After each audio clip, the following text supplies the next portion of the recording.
madaxweyne Erdogan markii ugu horeysay uu Soomaaliya u booqdo waxaa dalka hogaaminayay Shariif waxayna ahayd xilligaasi markii uu soo bilaabmay xiriirka Soomaaliya iyo Turkiga.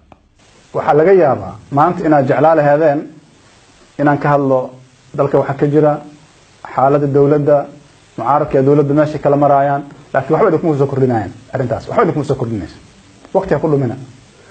waxaan u baahanahay xal jidri ah in laga hadlo xal jidri ah xal dhaba oo ummaddu ay ku xalismi karto in laga hadlo maxaa yeelay siyaasadda haday noqoto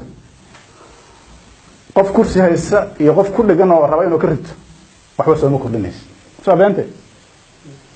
waxaan u baahanahay aragti qaran aan u baahanahay haddii hadda aniga intaan Soomaaliya meesha raba aan ka digo shabaab aan ka nabad galo oo nin qabiil ugu dhib aan ka nabad galo oo mid cadaalad darro ugu sameeyaan ka nabad galo maxay iga maqan ya xogaa yar oo ambulance maanta isaarta ugu filan taas ay ugu filan waxa maqan waa intaas yaani dhadhanka ay yeelanayso dawladnimadu taas waay intii aan ka shaqeynaa al raba marka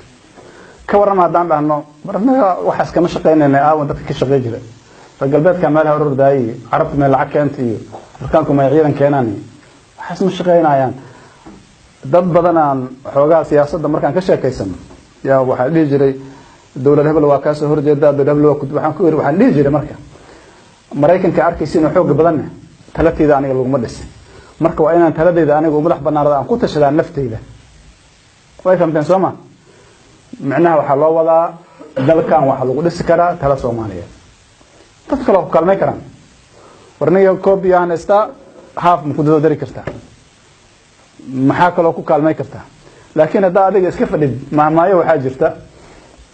waxa la yiraahdaa ma aqaan la wada yaqaano laakiin waa maamaayo Soomaali ah sac waa taqaan Soomaa qofkii iska lahay sac marka xoolaha abaarta ku dhacdo oo neefku uu kici waayo waa la kalmayaa neefku soo istaago marka ninkii iska lahay haduu dawlad uga istaago adigana lagu keenay inaa istaajisid socom istaagay marka ka dhimanaba rabti inaa kaciso ninka iska la dabada uga tagaa daaragtid gadaal ugu dugaasha Soomaa annaga marka qarankan hadaan Soomaaliya annaga dabada ku dhigan annaga la rabaa inaan dawladda kasi dabada yaani aan ka qabano oo ka inuu istaajina loo baahan yahay waxaan la rabaa fikir xura in la yimaado reer hebel qolo hebel koox hebel xaq la iska dhigo na soo bixi weysi soo aragna dhibkeeda waxa dhib iyo mashaakil ahayn ma keen ka baxdo aragti qaran oo dadka miday karta ummadana u adeeg karta loo baahan yahay qofka raba ha hogaamiyo qofka loo gartaa hogaamiyo laakiin waa inay jiraan waa inay jirtaa aragti qaran oo dawladda shaqeynaysa iyo qofka mucaaradka ka wada dhaxaysa hadda is weydiino maxaa Soomaali ay ku heshiisay oo lama taabtaan ah ma sheegi kartiin waagi hore waxaan dhigi jirnay midnimada hadda aragteen meesha ay taagantay midnimada waa muqaddas hadda inta tiraahdo afka lagu goosanaa ma soo beentay maxaa heshiis kuna marka inaan Soomaalina heshiis kuna taas intaas waa huba inteena inaan Soomaalina oo Soomaali dawladda Maxamed Siyaad Barre markay burburtay waxay ahayd 91 ilaa 2000 doorashooyin waa dhaceen oo mesela yani laakiin